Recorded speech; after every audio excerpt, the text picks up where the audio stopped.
Hello students, welcome to GSEGTech.com digital classroom. मैं हूं आपका ट्यूटर गोपाल शर्मा और आप देख रहे हो यूट्यूब चैनल GSEGTech प्राइम। इस वीडियो क्लास में आप सीखेंगे कि किस प्रकार से सेल इनवॉइस का बिल नंबर कॉन्फ़िगर किया जाता है। बिल नंबर कहने का मतलब क्या है, पहले उसे समझ लेते हैं। तो जैसे यहाँ पे कुछ इनवॉइस हम ओपन कर लेते हैं। प्रीवियस में हम लोगों ने इन इनवॉइस की एंट्री भी की है परचेज में, लेकिन अब हम लोग सेल्स की तरफ बढ़ रहे हैं, तो सेल्स में हमें खुद का अपना इनवॉइस नंबर जनरेट करना होगा। तो बाय डिफॉल्ट जो टैली प्राइम है वो नंबर सिस्टम देता है, लेकिन अगर आप नंबर से पहले कुछ इस तरह से जोड़ना चाहते हैं, बाद में कुछ जोड़ना चाहते हैं या अलग तरह का नंबर सिस्टम इस्तेमाल करना चाहते हैं, तो आपको पहले इनवॉइस नंबर कॉन्फ़िगर करना होगा। तो इनवॉइस नंबर कॉन्फ़िगर करने के लिए सबसे पहले हम लोग टैली प्राइम को ओपन करेंगे। टैली प्राइम ओपन करने के बाद गेटवे ऑफ टैली में रहते हुए अल्टर पे क्लिक करेंगे। अल्टर में हम लोग जाएंगे वाउचर्स टाइप में। वाउचर्स टाइप पे जाने के बाद हम लोग सेल्स पे क्लिक करेंगे।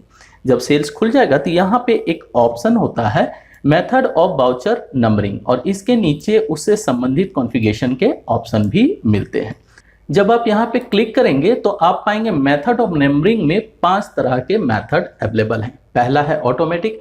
ऑटोमेटिक का मतलब क्या है? तो ऑटोमेटिक का मतलब है कि जब आप सेल इनवॉइस जनरेट करेंगे तो बाय डिफॉल्ट वो 1 2 3 4 ऐसा कंटिन्यू लेता चला जाएगा, लेकिन टैली प्राइम आपको सहूलियत देता है कि आप इस नंबर सिस्टम में भी कुछ आगे पीछे जोड़ सकते हैं। अगर आगे पीछे जोड़ना चाहते हैं तो यहाँ पे यूज एडवांस कॉन्फ़िगरेशन जो है इस पे क्लिक करें, Y टाइप करें कीबोर्ड से और एंटर प्रेस कर दें। इससे आपके सामने वो स्क्रीन खुल जाएगी जहां पे आप अपने नंबर सिस्टम को कॉन्फ़िगर कर पाएंगे। सबसे ऊपर में आपको पूछा जाता है कि स्टार्टिंग नंबर क्या रहेगा, तो स्टार्टिंग नंबर हम लोग 1 ही रखते हैं। उसके बाद पूछता है कि कितने अक्षरों का आप नंबर सिस्टम लेके चलेंगे। जैसे मान लीजिए हम 1000 लेते हैं, तो 1000 कहने का मतलब है इसमें 4 नंबर होंगे, यानी इसका जो विड्थ होगा वो 4 कैरेक्टर का होगा। तो वो यहाँ पे हम लोग टाइप करेंगे।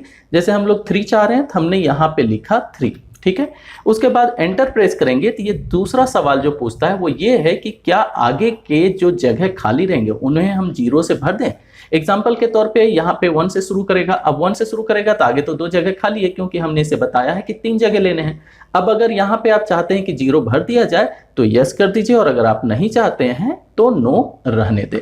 बेहतर होगा कि यस कर दें, जिससे उसकी खूबसूरती बनी रहे। अब ये पूछता है कि री स्टार्ट नंबरिंग, मतलब नंबर सिस्टम कब बदलेगा। तो 1 अप्रैल से अगर आप सालाना इसको बदलना चाहते हैं तो 1 ईयर रखें।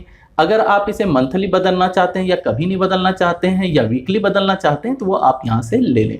हम यहाँ पे ईयरली चुन रहे हैं। ईयरली चुनने के बाद नीचे कुछ भी नहीं करना, फिर एंटर प्रेस करते हुए प्रीफिक्स में आ जाएंगे। अब यहाँ पूछता है कि एप्लीकेबल फ्रॉम, कब से इस ऑप्शन को इनेबल करना है। तो ये भी 1 अप्रैल से ही रहेगा। एक लिखा हमने और एंटर किया तो ऑटोमेटिक इसने 1 अप्रैल ले लिया।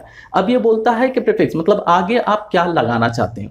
तो जैसे यहाँ पे आपने इनवॉइस में देखा कि आगे कुछ ऐसा जोड़ा हुआ है RSL, इसके बाद देखिए 003, हम इसी की बात कर रहे थे, और फिर लास्ट में कुछ जोड़ा हुआ है। तो चलिए यहाँ पर हम लोग अपनी कंपनी का शॉर्ट फॉर्म जोड़ना चाहते हैं। तो यहाँ आएंगे और जैसे हमने जोड़ दिया GS, इसके बाद स्लैश भी लगा दिया हमने, फिर एंटर प्रेस करेंगे, फिर एंटर प्रेस करेंगे और चले जाएंगे सुफिक्स में, मतलब लास्ट में आप क्या जोड़ना चाहते हैं।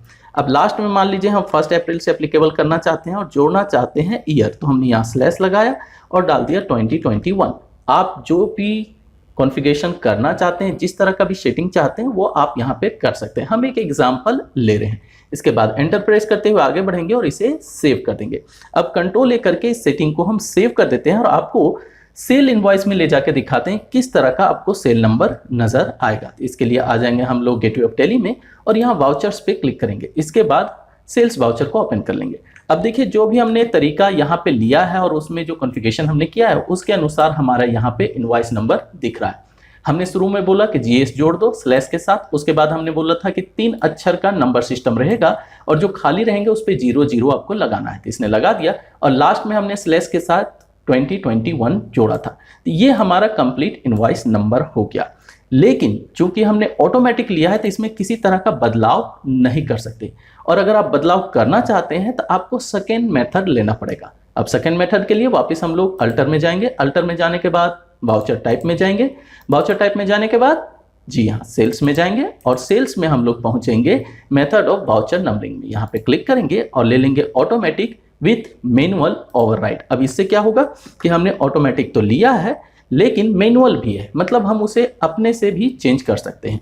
और जैसे हमने मैनुअल लिया तो यहाँ एक ऑप्शन और भी आ गया, और वो क्या है, प्रिवेंट डुप्लीकेट्स। क्योंकि जब हम लोग मैनुअल नंबरिंग करेंगे तो हो सकता है कि एक ही नंबर हम लोग दूसरे दिन भी इस्तेमाल कर लें या उसी दिन इस्तेमाल कर लें, तो इससे क्या होगा, डुप्लीकेट इनवॉइस राइज होगा। तो डुप्लीकेट इनवॉइस अगर आप नहीं करना चाहते हैं तो यहाँ पे इसे इनेबल कर दें, तो टैली ऑटोमेटिक आपको रोक देगा अगर एक ही नंबर के आप 2 इनवॉइस बनाएंगे। अब आ जाता है एडवांस कॉन्फ़िगरेशन, फिर वही सेम चीज। तो एडवांस कॉन्फ़िगरेशन में हमने पहले से कॉन्फ़िगर कर रखा है, तो वो यहाँ पे अवेलेबल है। तो कंट्रोल लेकर के हमने सेव कर दिया, कंट्रोल लेकर के इस स्क्रीन को भी हम सेव कर देते हैं और चले चलते हैं वाउचर्स में। तो यहाँ पे एस्केप करते हुए गेटवे ऑफ टैली में आएंगे, वाउचर्स में जाएंगे और यहाँ सेल इनवॉइस खुल गया। अभी आप देख सकते हैं कि अब हमारे यहाँ पे जो सीरियल नंबर है वहाँ पे कर्सर नजर आ रहा है, मतलब हम इसमें सुधार कर सकते हैं। एग्जाम्पल के तौर पे हम लास्ट में आ जाते हैं, कर्सर को लेके हमने एरो बटन दबाया और लास्ट में आ गया, और यहाँ पे हम ए लिखना चाहते हैं तो हमने ए लिख दिया, एंटर प्रेस किया। तो अब आप देख सकते हैं कि ये जो सीरियल नंबर है इसमें हमने थोड़ी सी चेंजिंग कर दी। ऑटोमेटिक तो है लेकिन इसमें हम लोग मैनुअली भी चेंज कर सकते हैं। तो 2 मेथड आपने समझ लिए, चलिए बाकी मेथड भी समझ लेते हैं। तो अल्टर में चलते हैं, अल्टर में जाने के बाद वाउचर टाइप में जाएंगे, वाउचर टाइप में जाने के बाद सेल्स पे जाएंगे और यहाँ पे मेथड ऑफ वाउचर नंबरिंग पे क्लिक करेंगे। यहाँ देखिए अगला क्या है, मैनुअल। अब चूंकि आप ऑटोमेटिक भी समझ गए और मैनुअल ओवरराइड भी समझ गए, तो सेम चीज मैनुअल में है। लेकिन मैनुअल में क्या होगा, जैसे ही आप मैनुअल लेंगे तो यहाँ एक ऑप्शन हट जाएगा और वो है ऑटोमेटिक का। अब मैनुअल मतलब 100% मैनुअल हो गया, आपको खुद से ही इनवॉइस नंबर टाइप करना होगा, कोई भी चीज टैली प्राइम आपको पहले से नहीं देगा। तो ये ऑप्शन सही नहीं होता, ये थोड़ा सा सिरदर्द हो जाता है, आपको याद रखना पड़ता है पुराना, फिर नया आपको लेना पड़ता है।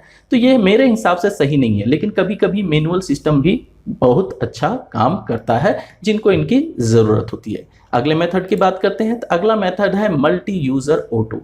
ये कब काम आता है, अगर आप एक से ज्यादा लोगों को काम करने के लिए दे रहे हैं और वो सब के सब सेल इनवॉइस राइज कर रहे हैं, तो उस स्थिति में आपको मल्टी यूजर ऑटो का इस्तेमाल करना चाहिए। इससे क्या होगा कि अपने आप जो इनवॉइस नंबर है वो सब में लगता रहेगा।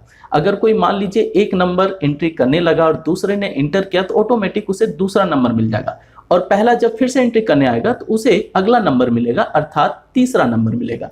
यही है मल्टी यूजर ऑटो। जब इसे आप लेते हैं तो यहाँ पे एडवांस कॉन्फ़िगरेशन मिल जाता है और सेम जो आपने वहां पे कॉन्फ़िगर किया था ऑटोमेटिक में, वही कॉन्फ़िगरेशन शीट खुल के आ जाएगा। यहाँ पे आप कॉन्फ़िगर कर सकते हैं। तो चारों तरीके हमने देख लिया। आखिरी तरीका जो है वो है नन, मतलब हमें कोई भी इनवॉइस नंबर नहीं लगाना, तो आप नन पे क्लिक कर सकते हैं और टैली प्राइम ऑटोमेटिक उसे आईडी नंबर से बना लेगा और आपको कहीं भी कोई भी इनवॉइस नंबर डालने का जगह नहीं देगा। तो आपने देखा कि कितने तरीके हैं आपके सेल इनवॉइस का बिल नंबर कॉन्फ़िगर करने का। उम्मीद करते हैं कि आप अच्छे से समझ गए होंगे। और सबसे इंपॉर्टेंट बात जो है वो ये है कि जैसे ही आप सेल्स की एंट्री पास करने जाएं उससे पहले अपना इनवॉइस नंबर जो है वो जरूर कॉन्फ़िगर कर लें, जिससे आगे चल के आपको किसी तरह की परेशानी ना हो। क्योंकि किसी में आप 1 लिखेंगे फिर आगे जाके GS001 लिखेंगे तो बेहतर नहीं होगा। इसलिए सभी में इनवॉइस नंबरिंग जो है वो एक ही तरह के फॉर्मेट में होनी चाहिए, एक ही तरह के होने चाहिए। तो इस वीडियो क्लास में यहीं तक। वीडियो को लाइक करें, दोस्तों के साथ शेयर करें, और अगर आपने अभी तक चैनल को सब्सक्राइब नहीं किया है तो आगे आने वाले वीडियो के नोटिफिकेशन के लिए चैनल को सब्सक्राइब कर लें। Bye, thank you.